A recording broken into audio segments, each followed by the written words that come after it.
આજે આપણે બનાવીશું વેજીટેબલ પુલાવ.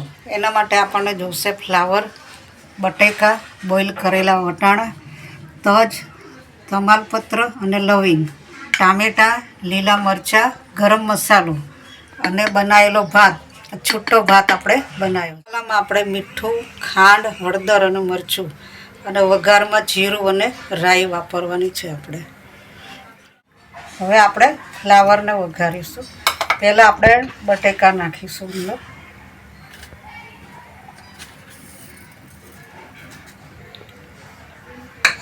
તેલ ગરમ કરવા મૂક્યું છે, તેમાં રાઈ નાખી ટેમ્પરેચર આવી જાય એટલે બટેકા અને ફ્લાવરને વઘારવાના છે. હવે આપણે રાઈ તતડી ગઈ છે, હિંગ નાખીશું. અને આપણે બટેકા પહેલાં થોડાક ચડવી દઈશું.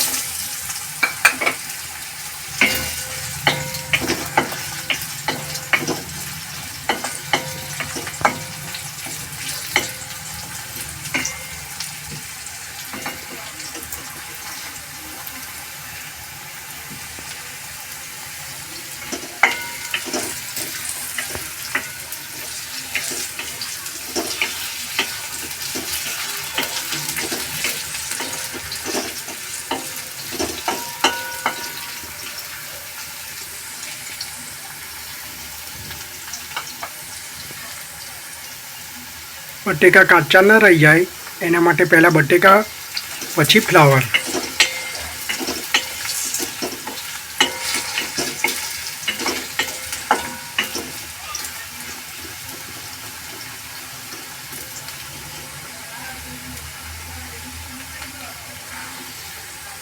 હવે આપણે ફ્લાવર એડ કરીશું.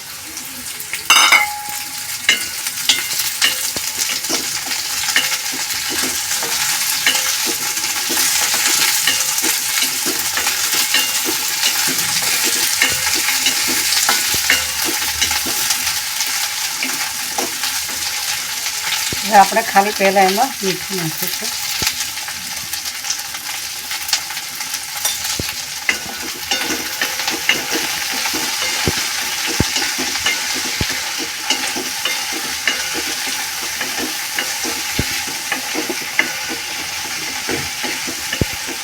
ફ્લાવરને બટેકાને આવી રીતે કન્ટિન્યુ હલાવતા રહેવાનું, નહીં તો એ ચીપકી જાય.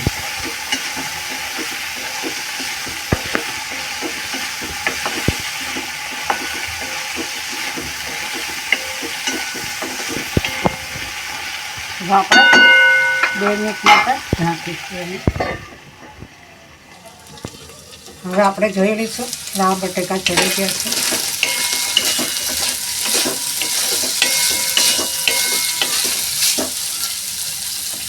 આપણો શાક સરસ રીતે ચડી ગયું છે. હવે આપણે એમાં હળદર નાખીશું, લાલ મરચું અને ખાંડ. હવે આપણે એને હલાવી દઈશું.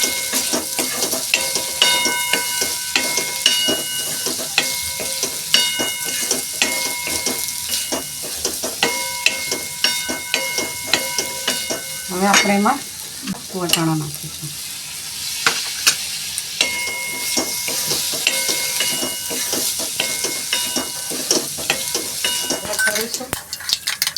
એમાં આપણે રાઈ નાખીશું, જીરું નાખીશું અને તજ, લવિંગ અને તમાલપત્ર અને લીલા મરચાં નાખીશું આપણે. હવે આપણે ભાત છૂટો બનાવી તે નાખીશું.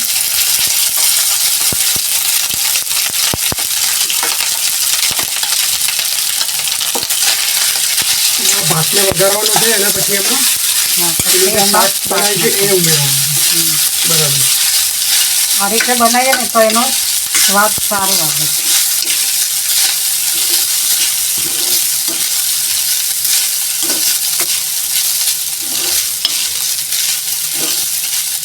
હવે આમાં આપણે ગરમ મસાલો નાખીશું.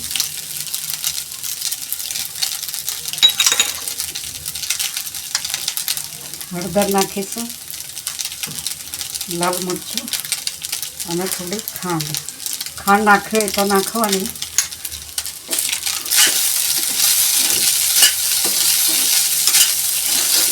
આ ભાત જે બનાવ્યો હતો એના દાણા છૂટા રહે એના માટે શું કરવાનું? આપણે પાણી ઓછું મૂકવાનું. ભાતમાં કુકરમાં ભાત મૂકીએ ને. અને આ ચોખા કયા લેવાના છે? ભાતના ચોખા લાંબા આવે છે. પુલાવના બી સ્પેશિયલ ચોખા આવે છે લાંબા, એ પણ આપણે વાપરી શકીએ.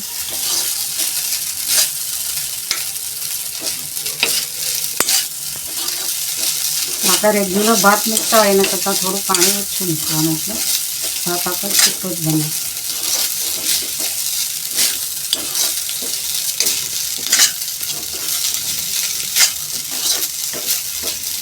આપણે ગરમ મસાલો નાખ્યો એ પુલાવનો જ છે.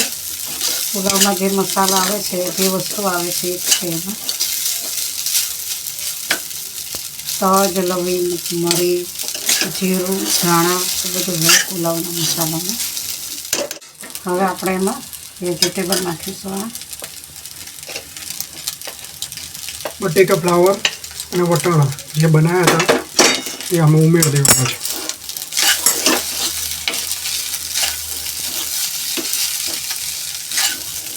બધું બરાબર મિક્સ કરવાનું છે.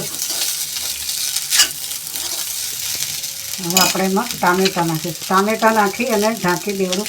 ટામેટાને બહુ ચડવવાના નથી. આ રીતે એમાં એડ કરી દેવાનું. નામ સહેજ હલાવી નાખવાનું.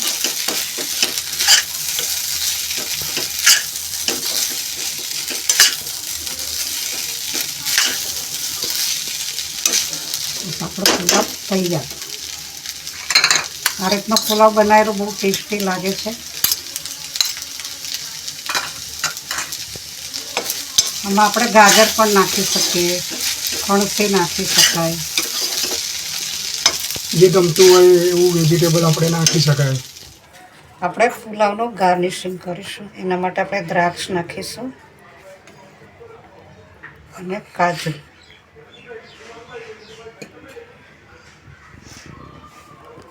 આપણો પુલાવ તૈયાર.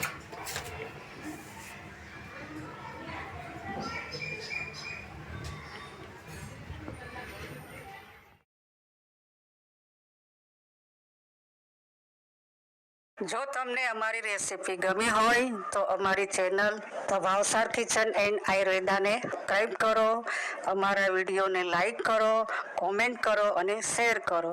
Thank you.